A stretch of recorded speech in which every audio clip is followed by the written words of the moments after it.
Good day, my name is Dr. Suresh, Head of Rates and FX Strategy for Group Treasury and Global Markets, RHB Group.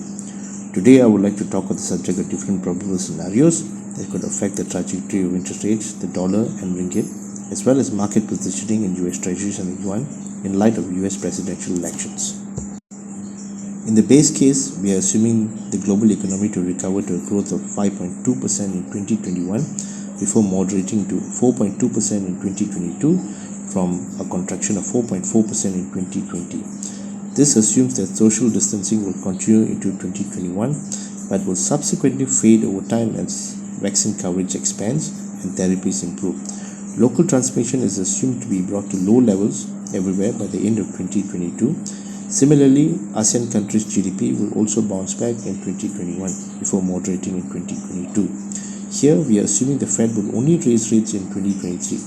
Dollar ringgit expected to strengthen until 3.95 by end 2021 and gradually stabilizing at 4.05 by end 2022.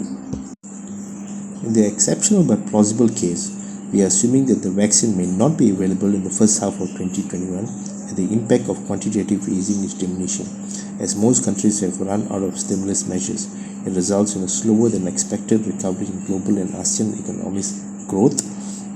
This is likely to be made worse by currency weakness in some ASEAN countries due to the central bank's act in printing money to finance fiscal deficit.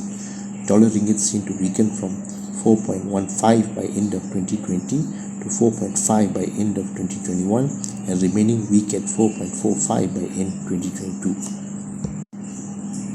In the worst case, on top of the assumptions for the exceptional but plausible case, it is assuming that there will be a runaway inflation in this scenario, forcing central banks globally to raise interest rates significantly to contain inflation. This, in turn, results in a collapse of the equity, bond, and housing markets globally. As most countries have run out of stimulus measures, it takes a long while for the global and ASEAN economies to recover. Dollar ringgit is expected to peak at 460 in 2021 and to remain under pressure at 450 in 2022. Given the US presidential elections, we take note of three scenarios being played out. In scenario 1, if Biden wins with the Democratic Congress, stimulus size will be between 2 to 2.5 trillion, including additional funds for the COVID health response. This will be passed right after inauguration. Markets are expected to react positively, and this augurs well for risk assets as dollar comes up. This could be positive for emerging Asia and ringgit assets. In scenario 2, if Biden wins and with a divided Congress, the stimulus is likely to be between 500 billion to 1 trillion stimulus. This will once again have passed after inauguration, but with some delay. There is also some chance of a continued gridlock in this scenario. A divided Congress would mean more debate and lack of consensus, and is negative for markets. Risk assets to be sold off, and this could provide the dollar support.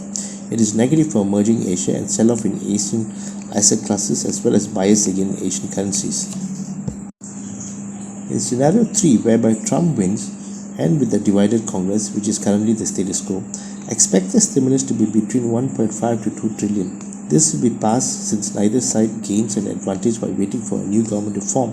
This is the current scenario, and once again is negative for markets and risk assets to be sold off and occasional dollar support. Given Trump has been on a trade war with China, expect more sustained rhetoric of negative impact from trade wars and generally negative for emerging Asia. Leveraged funds and asset managers have divergent view on US Treasuries.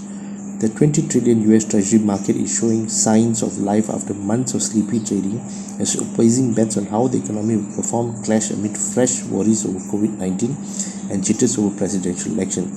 The recent rally in Treasury yields may run a bit further, driven by expectations that lawmakers will eventually deliver a second round of fiscal stimulus to help the economy out of its coronavirus-induced slump. Net bets on lower prices for US 30-year Treasuries by leveraged investors stood at record levels in futures market as of last week. Speculators' net bearish bets on 30-year Treasury bond futures grew to a record high in the latest week, potentially reflecting expectations of higher yields on long-dated US government bonds. The amount of speculators' bearish or short positions in 30-year Treasury futures exceeded bullish or long positions by 236,000 contracts on October 20th. How the rally plays out could ultimately depend on whether the Fed, which concludes its monetary policy meeting on November 5th, a day after the Treasury Department releases its quarterly funding statement.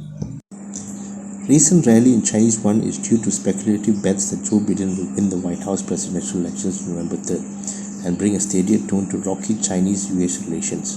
In recent weeks, the PBOC has cut the cost of shorting the currency and tweaked how it sets its trading range to remove barriers to decline. Chinese state banks have been selling Chinese yuan.